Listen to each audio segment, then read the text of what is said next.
What's up, guys? Hey, so I had a request from a friend of mine, right?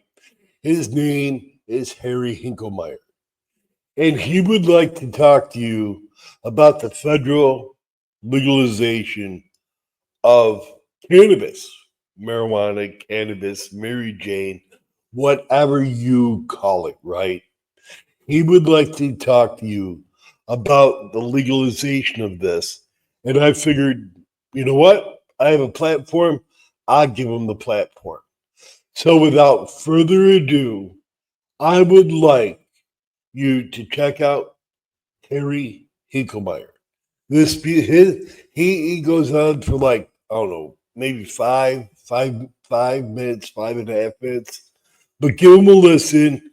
Leave me a comment so I can pass this on to Harry Hinklemeyer to to go ahead and maybe start a petition to make marijuana legal federally and get it off the Schedule 1 class substance. Thank you, man. I am Citizen Z, and you, my friends, have a good day. Take it away, Harry. It's all yours, man. Good morning, afternoon, everyone. I want to talk about something that affects all of us, directly or indirectly, cannabis, for too long. This plant has been shrouded in misinformation and outdated policies. Today, I want to cut through the noise and talk about why federal legalization is not just sensible, but essential for a more just and prosperous future. Now, I know this is a topic that can bring up strong opinions. We have folks here today and watching online from all walks of life, everyday citizens, viewers on YouTube, and importantly, members of our legal and political communities, politicians, judges, law enforcement. I want to speak to everyone. Let's start with a fundamental question. What is the purpose of our justice system? Ideally, it's about fairness, equal application of the law, and protecting our communities. But the current state of cannabis law fails on all counts. Think about this. Black Americans are almost 4 times more likely to be arrested for cannabis possession than white Americans, despite similar usage rates. This isn't a matter of opinion. It's a documented fact. These arrests have devastating consequences, families torn apart, lives derailed, and communities burdened by the stigma of criminal records. This is not justice.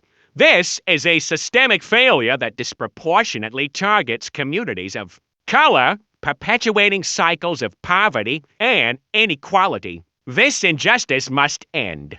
Now, let's talk about the science. Cannabis is currently classified as a Schedule I drug alongside heroin and LSD. This classification is not based on scientific evidence. In fact, it flies in the face of it. We know that cannabis has recognized medical benefits. Many states have legalized its use for conditions like chronic pain, epilepsy, and multiple sclerosis, offering relief to countless patients. This federal classification not only hinders vital research but also restricts access to potentially life-changing treatments. It's time to let science, not outdated prejudice, guide our policy. Let's talk about the economy. The states that have legalized cannabis have seen significant economic benefits. We're talking about billions of dollars in revenue generated through taxation, creating thousands of jobs, and boosting local economies. This revenue can be used to fund crucial public services like education, infrastructure, and drug treatment programs at a time when our economy needs a boost. It makes no sense to ignore the potential of a legal cannabis industry. It's not just about money. It's about creating opportunities and building stronger communities. I also want to address the concerns of law enforcement. The enforcement of cannabis prohibition puts a huge strain on police resources. Rests for simple possession take up valuable time and money that could be better spent addressing more serious crimes. By legalizing cannabis, we can free up law enforcement to focus on protecting our communities from real threats, not on arresting people for a substance that is less harmful than alcohol or tobacco. I understand that some people have concerns about the potential harms of cannabis. These are valid concerns, and we need to have an open and honest conversation about them. But prohibition has not prevented cannabis use.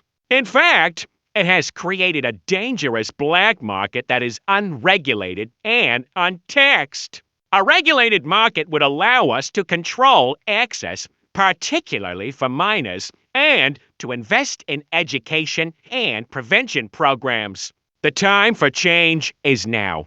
We need to move beyond the outdated and harmful policies of the past and embrace a more rational and compassionate approach to cannabis.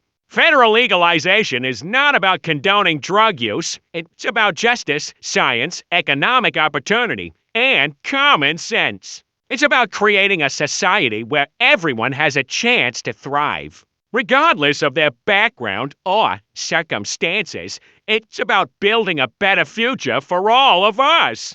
I urge our lawmakers, our legal professionals, and every citizen watching to support the federal legalization of cannabis. Thank you.